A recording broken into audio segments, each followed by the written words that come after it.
Você está lembrado que no meu primeiro mandato, eu elevei o superávit primário a 4,25. Muita gente saiu do PT por conta dessa minha atitude. Você está lembrado disso? E eu fiz isso perto da eleição. Porque eu não estou preocupado com a eleição, sabe, para dirigir esse país. O que eu não posso é cometer um genocídio com o país, em meu benefício. Fazer um déficit fiscal de 2,5%, como fez no governo passado, e que o sistema financeiro não falou nada. Quando ele deixou de pagar precatório, o sistema financeiro não falou nada. Quando ele resolveu distribuir dinheiro de graça para todo mundo, por causa que era um ano eleitoral, ninguém falou nada. Agora, quando a gente aumenta, sabe, 1,5% do salário mínimo, quando a gente cria um programa como o Gás do Povo, porque não pode uma pessoa pobre gastar 10% do salário mínimo no botijão de gás.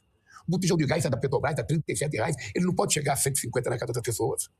É uma pena que a gente não tem uma distribuidora, porque se a gente tivesse a BR, a gente ia fazer muito mais. Olá! Para a gente entender o que está acontecendo no Brasil hoje, nada como ouvir quem está no comando.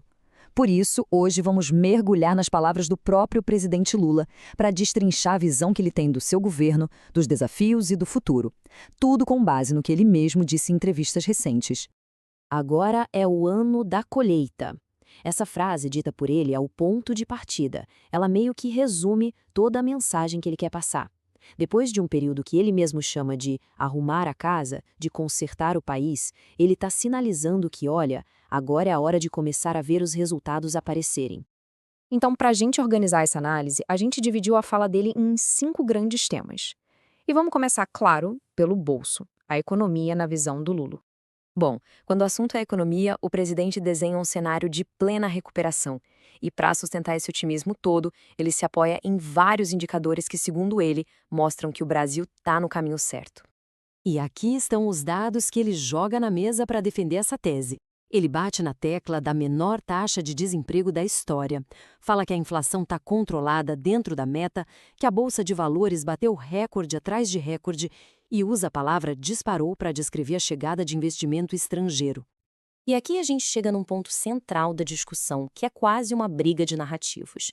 De um lado, o governo defende com unhas e dentes que o gasto social é, na verdade, um investimento no povo, no país. Já do outro lado, ele aponta a crítica constante do mercado financeiro, que vê tudo isso como, bom, apenas gasto, que gera déficit e pronto. Ok, mas aí vem a pergunta de $1 milhão, né? Se a economia vai tão bem, por que a popularidade não decola na mesma proporção? E essa foi uma pergunta feita diretamente a ele.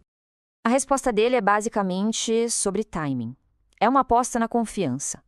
Para ele, os bons resultados da economia ainda não viraram voto porque a campanha eleitoral não começou para valer. A aposta é que, na hora certa, com a comunicação a todo vapor, essa percepção vai mudar. Bom, saindo da economia, a gente entra agora num terreno mais espinhoso, digamos assim. Vamos ver como o presidente responde às polêmicas que têm marcado o seu governo, que são, sem dúvida, um dos pontos mais sensíveis da gestão. E para lidar com todas essas questões, ele estabelece um princípio, uma linha mestra, que ele repete como um mantra para justificar suas decisões. A lei é para todos. Vamos pegar um exemplo prático, o caso do Banco Master. Ele confirma que se reuniu sim com o dono do banco, mas explica que a conversa foi para deixar claro que a investigação seria 100% técnica, tocada pelo Banco Central, sem nenhum tipo de interferência ou blindagem política. E ele é bem categórico aqui. A mensagem que ele tenta passar é de que a investigação vai até o fim, não importa em quem esbarre, seja do partido que for. Basicamente, não vai ter proteção para aliado.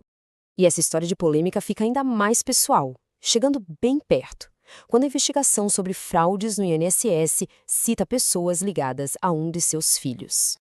E essa declaração é muito forte, porque ele traz a questão para dentro de casa.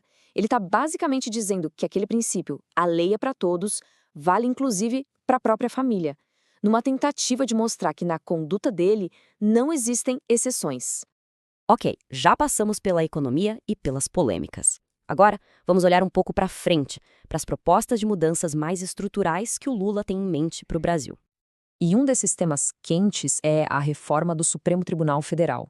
A posição dele é clara. Ele apoia mandatos com tempo determinado para os ministros. O argumento é bem direto. Para ele, não faz sentido uma pessoa ser nomeada com 35 anos e ficar num cargo com tanto poder até os 75. Outro ponto fundamental na visão social dele é o combate ao feminicídio.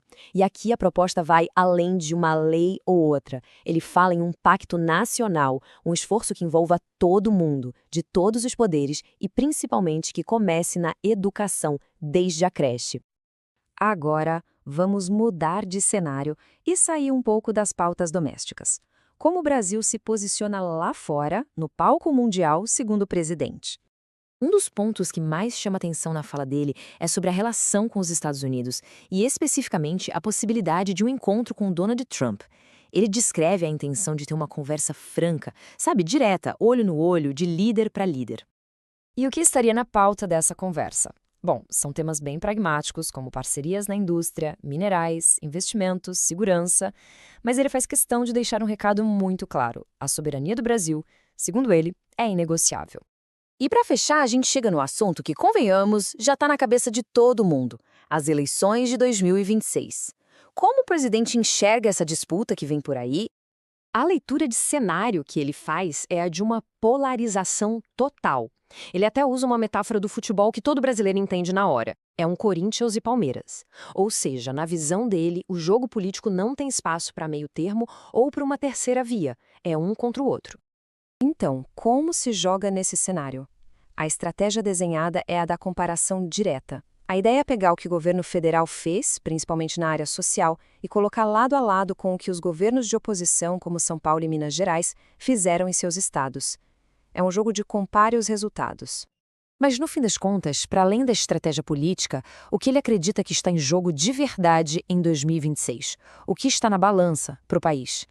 E a frase final dele é essa: é forte. Com ela, ele eleva a disputa de 2026 para um outro patamar.